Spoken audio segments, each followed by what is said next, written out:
Okay, so this video is something I've wanted to make for a while now. A review of my SVL-65. When I was in the market and looking at skid steers, and I seen this one, when I looked up online for reviews myself, I really found nothing worth anything. So I'm gonna give you guys my review. I've had it for about 6 or 7 months now, maybe. Yeah, it's like 6 or 7 months now I've had it, and so I just wanted to go through it real quick and tell you my thoughts.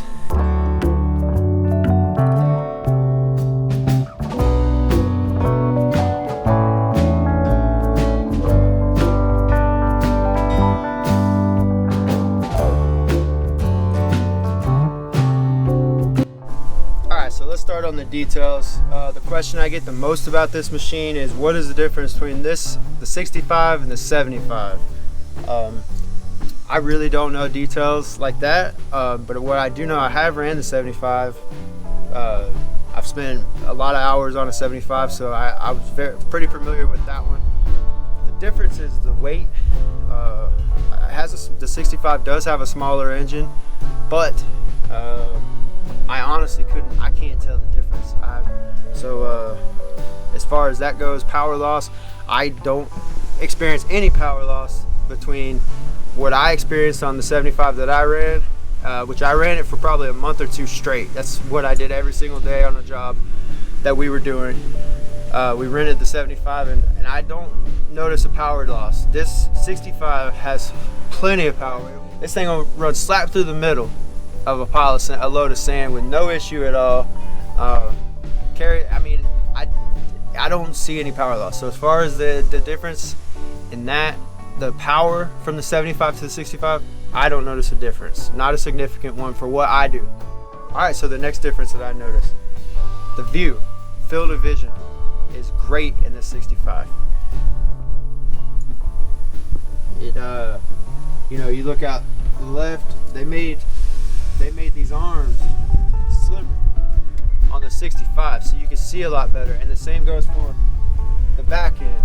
On the 75, all this is up, all that back there, it comes up a little higher, so your field of vision is probably about here, whereas you can see field of vision on this through the rear is great. I mean, you can see, I actually installed a backup camera when I first got this machine, and you can see so good out of the sides. I really don't use a backup camera.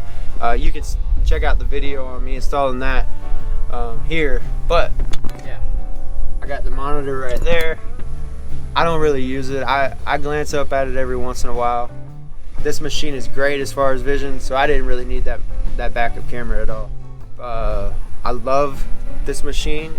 I've said it in a lot of my videos. If you guys watched my other videos, I love this machine. I love days that this is the only machine I'm on and operating.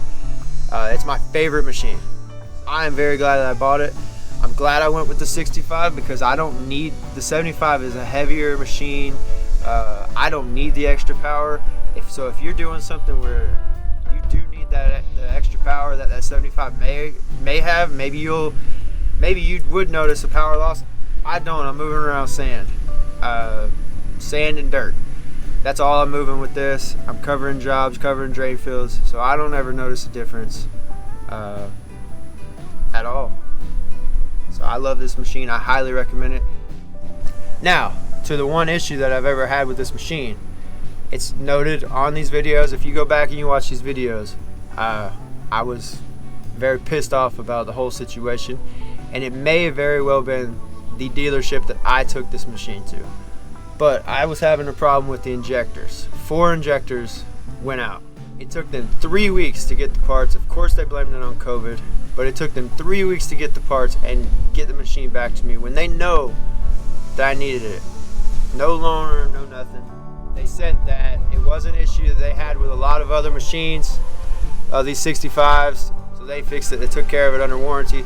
That's all good, but that is the only issue I had. And I will say, as far as the headache of dealing and getting it fixed, that would be on the dealership that I took it to. I won't name them in case anybody local is watching this, but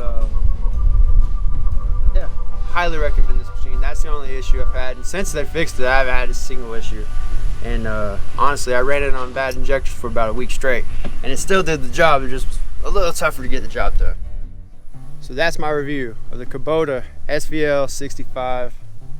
Do I recommend it? Highly, highly, highly, highly recommend it. So there we go. I appreciate you guys watching. Subscribe, like, check out my other videos of the installs. Maybe I'll do a review of the Kubota excavator, because I didn't find any reviews on that either. So I'll see you guys next time. Thank you for watching.